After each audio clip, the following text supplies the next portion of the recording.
Welcome to Sinful's Horror Stories. Sit back, relax, remain calm, and remain sinful. Story number 1. This was a long time ago. I was doing snowboarding classes, already way too advanced for the class, but it gave me something to do and get out of my parents' hair. At this time, I was still identifying as a girl. This was back in 2010. Since then, I've transitioned to become a man.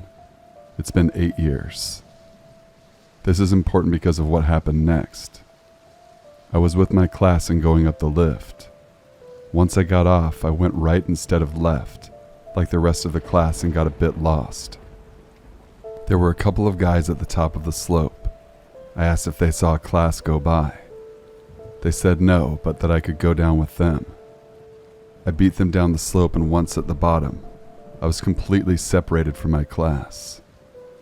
I was already scared because there were still over an hour and a half left until my parents picked me up and I had lost my group. The guys said, "Let's go up again on this one." This lift only went to the super tough slope, and I mean really tough, steep with trees. I was already nervous but agreed, and we went up. At the top, the guy said they had a few beers in their car and that we should all go and get them. I was suspicious and honestly scared. I thought if I did make it down the slope, they would just corner me and take me to the car, since there was no one around at the bottom and it was right by the car lot. They kept nudging me forward by my hips and grabbing me, and then I had had enough. I sped down as fast as I could, ducked into the trees. This was the most terrifying thing I've ever done. I was going fast, and I had to go about 10 meters through the trees to get to the easier run and away from the two men. I fell halfway through out of panic and ended up seeing my teacher. I told her what happened, and she didn't let me out of her sight until my parents arrived. Now I wish I could go back and stay the hell away. Story number 2. This happened a while ago, so my recollection of this isn't going to be word for word, but here goes. I'm a teenager. Me and my mother live alone. We live basically in the middle of nowhere. The nearest town is a little less than an hour away, and the only things we have near us are a gas station and a bar. I know everyone who lives near me, and we rarely ever see new people in our neck of the woods. So just seeing someone who isn't familiar is suspicious enough. So this was pretty creepy. A couple years ago, it was the middle of the night. Me and my mother are night owls. We like to be awake from that midnight to 6 a.m. time period that most people prefer to be sleeping. My mother was watching TV in the living room, and I was using the computer in the kitchen. The kitchen and the living room are basically connected, so I wasn't too far away from her, only a few feet. The front door leads right into the living room. It's a door with 9 windows, so it's pretty easy to see inside. My mom looked towards the door and she saw somebody staring at her through the window, and he was wearing a hood that obscured almost all of his face. My mom jumped, and of course walked to the door and asked him what the hell he was doing. According to my mother, he looked pretty young, but she could barely see his face, so who knows how old he was. The man said something along the lines of, could you help me with my car? Please. In a tone I could only describe as miserable and off-putting. Even though it was dark, there should have been enough light for her to see a car. There was no car. The man was also holding his hands in his pockets tightly. My mother said no and apologized. This caused him to grip whatever was in his pocket tighter. So tight it caused his arms to tremble. He stayed a few more minutes and then he swiftly disappeared. Throughout the night, maybe 1 or 2 hours later, we thought we had heard slight weeping, but we didn't see anyone at any of our doors and windows. I may be making assumptions here, but I can only assume it was a weapon that he was holding in his pockets. This was a creepy as fuck experience, and it's safe to say he was going to lure my mother out of the house to do something sinister to her. A year ago, there was a very small metal plate jammed between the front door strike plate and the piece that goes inside of it. I'm not sure what it's called. We have zero idea where this metal plate came from, but the metal plate stopped our doors from locking. So I'm assuming it was put there so that somebody could get in at a later time. These things are probably not related, but it made me think of the man, because this was deliberately placed there by somebody. We're not sure why. Creepy guy staring at my mother through the door after midnight, in the middle of nowhere. Let's not meet again. Story number 3. This happened just last night. I live in beautiful San Jose, California, on maybe the border of the nice part of town and the ghetto in a second-story condo. I suck at sleeping, so while I'm laying awake in bed around 3 a.m., I suddenly hear a man riding by on a bicycle. It's important to note here that we have homeless people rummaging through the dumpsters immediately below our bedroom window nearly every single night, and I never feel afraid. However, this man, as he passes my window, starts loudly yelling, "I'm gonna get you. I'm gonna cut out your lungs," in a seemingly maniacal tone of voice. It almost sounded like he was joking, except that because of the volume and the tone, you could tell that he most certainly was not joking. It was a voice that I feel like I'll never forget. I don't think I've ever felt so afraid in my life, and I would consider myself the type that really doesn't feel fear particularly often. My initial reaction was that he was chasing someone, and while I felt like I maybe should call 911, I didn't want to chance him hearing me on the phone. We have to sleep with our windows open because no one installs air conditioning here for some unknown reason.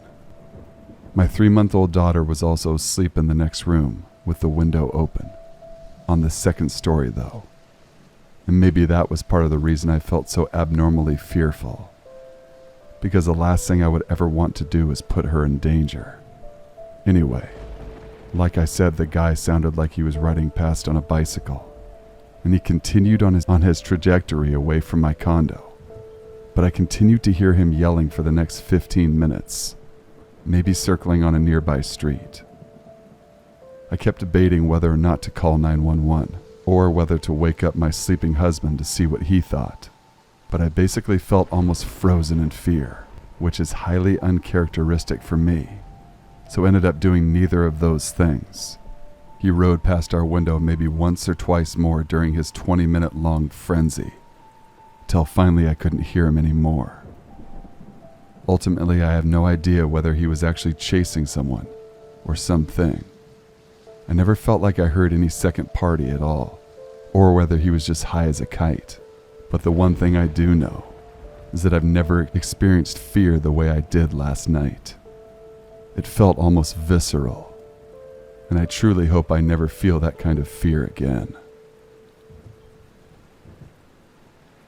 Story number 4. My grandparents own a cabin on a remote lake, a few hours from the city we live in. I've been going there my whole life. I'm now in my 40s, along with my entire family, including my aunts, uncles, and cousins. It's where we party and relax. We play cards, we fish, we ride ATVs, and usually a healthy amount of alcohol for the adults. There's about 70 cabins and some campgrounds around the lake.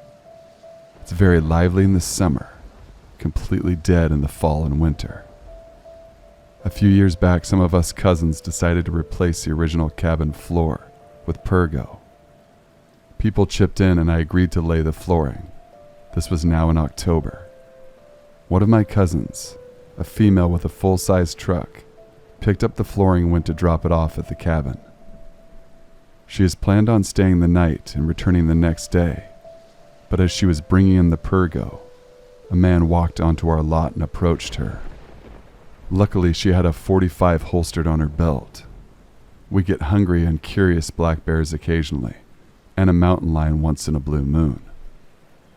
The guy starts asking questions, but she's more focused on his appearance. Typical homeless drug user look, but with dead eyes. She repels his question and tells him he needs to move on, while keeping her distance for enough time to draw and fire if necessary. Luckily again, he says bye and moves on. But she has a gut feeling to get the fuck out of there. She drops the flooring quick and splits. A few weeks after that, I head up for the weekend to work alone. She had told me about the guy, but I just figured he was a hungry drifter. I do a little prep work that evening and crash around 10 p.m. Maybe because I was alone, I decided to sleep with my pistol. Not sure what time, but I woke up to footsteps on the deck. Very light footsteps, but the deck is very creaky. Initially, I thought bear. I was about to sit up when a shadow crossed the window. I didn't move except to grab my gun, which was under the covers with me. I was glad I had, but I still felt relatively paralyzed in the moment. Then he just stepped in front of the window. My eyes immediately closed to a slit, but I could still see. It was a man, but just the figure with subtle details because there wasn't much moonlight. I could actually see his scraggly beard off the sides of his face, but his face had no detail. A gun only helps if you aren't petrified with fear. In the back of my mind, I knew if this guy got in, he was getting shot. Sure enough, after watching me for maybe an hour, he tried sliding the window. The window was locked because of the cooling temperatures. He moves to a sliding glass door, but that is locked as well. Then to the front door. The whole time I'm thinking, should I get up now and freak out, or wait until he gets inside? Honestly, I was getting pissed and almost wanted him to get inside. This piece of shit scared my cousin, and now he's been terrorizing me for the last few hours. The last I heard, he had tried the front door handle, but nothing for the last 5 minutes.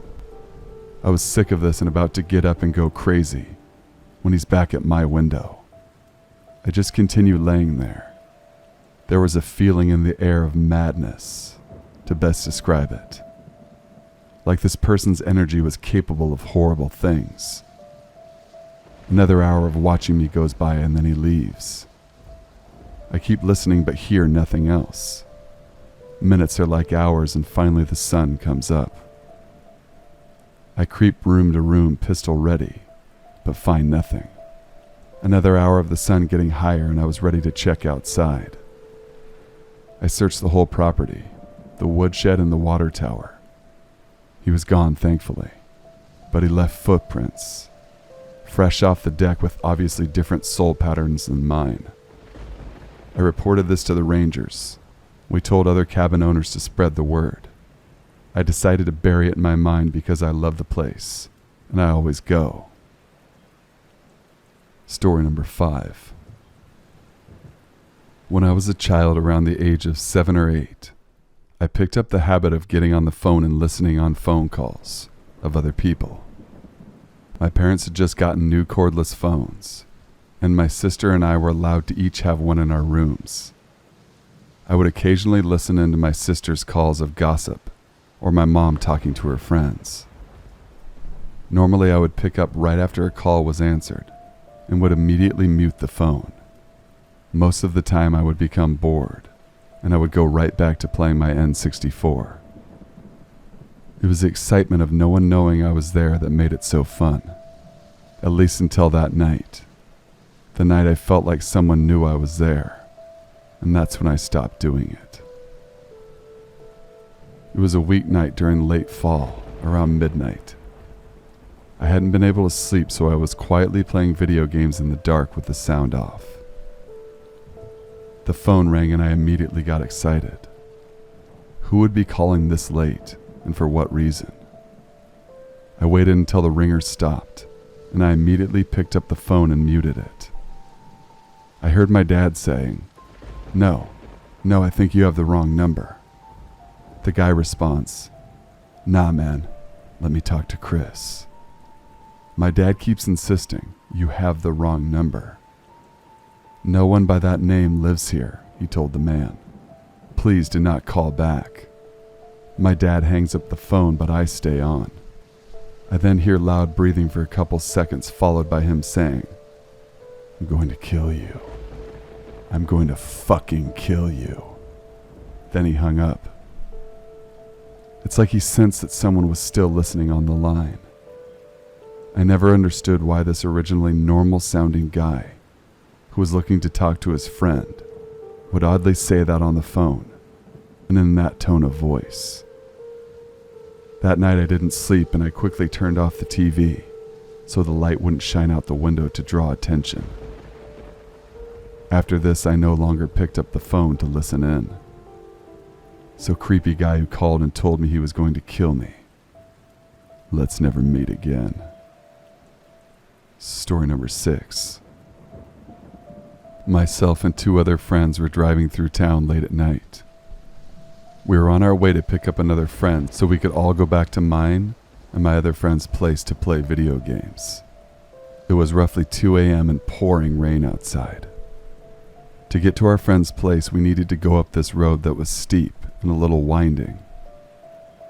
We get to this one particular turn in the road, which happens to also be the only section of road with a streetlight. As we come around the bend, standing under the streetlight in the middle of the road was a man. He's very tall and broad and had a solid wide stance, with his arms at both sides. My friend stops and everyone in the car just goes silent. We're all very confused and freaked out. I start telling my friend that maybe he should just back up and leave. However, my friend rolls down the window and asks the guy if everything is okay. The guy puts one hand out and starts stepping toward the car.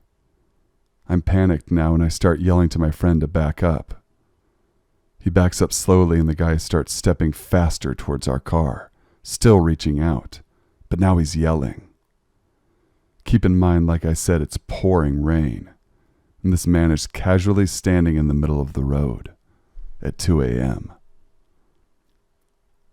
My friend starts reversing quickly down the road and veers off into a gravel area. I suggest we call the cops about this.